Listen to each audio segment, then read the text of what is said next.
আসসালামু আলাইকুম। আপনাদের সাথে আজকে এমন একটা ট্রফি নিয়ে কথা বলবো যেটা আপনাদের সকলের জন্য অনেক, অনেক, অনেক গুরুত্বপূর্ণ।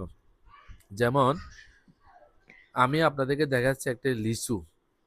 এই লিচুর কারণে কিন্তু কয়েকদিন আগে একটা বাচ্চা দুনিয়া থেকে বিদায় হয়ে গেছে। এটা কেন হয়েছে আপনারা জানেন। তা আমি লেচুর এই বিষয়টা আপনাদেরকে শেয়ার করব।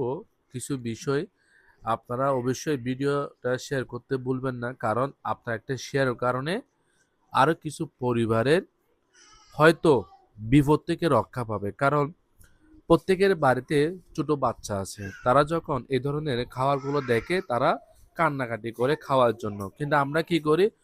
শখের বশত আমরা আমাদের বাচ্চাদেরকে এরকম একটা লিচু দিয়ে দিই। কিন্তু এই লিচুর মধ্যে একটা বিষ আছে কিন্তু। তো দুর্ঘটনা করতে কি হয়? যখন বাচ্চাটা ভুলে ক্রমে এই বিষটা যখন মুখের মধ্যে দিয়ে দেয়, সাথে, সাথে গলার মধ্যে আটকে যায়। এই আটকানোর কারণে কিন্তু তার নিঃশ্বাসটা কিন্তু বন্ধ হয়ে যায়। তো আমি অবশ্য প্রত্যেকটা অভিভাবককে অনুরোধ করব এই লিচুগুলো শিশুদেরকে দিয়েন না। আর দিলেও এখান থেকে আপনার যে লিচু আছে, লিচু এগুলো দিবেন। তাহলে এগুলো খাওয়ার পর জাস্ট আপনার বীজটা দিবেন না।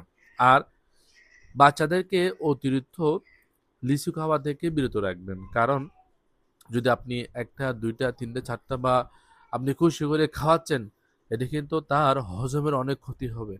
তো অবশ্যই আমি আপনাদের সবাইকে রিকোয়েস্ট করব, এই ভিডিওটা শেয়ার করে সবাইকে সচেতন করুন।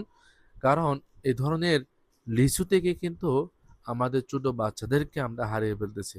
তো অবশ্যই জনস্বার্থে এই কাজটা করতে হবে। প্লিজ এই ভুলে ক্রমেও বাচ্চাদেরকে এই ধরনের লিচু হাতে দিবেন না। শুধু এটা ছাড়া অন্যান্য আরো অনেক কিছু আছে যেগুলা বাচ্চাদের জন্য ক্ষতিকারক, এগুলো ভুলও দিবেন না। ধন্যবাদ। আসসালামু আলাইকুম।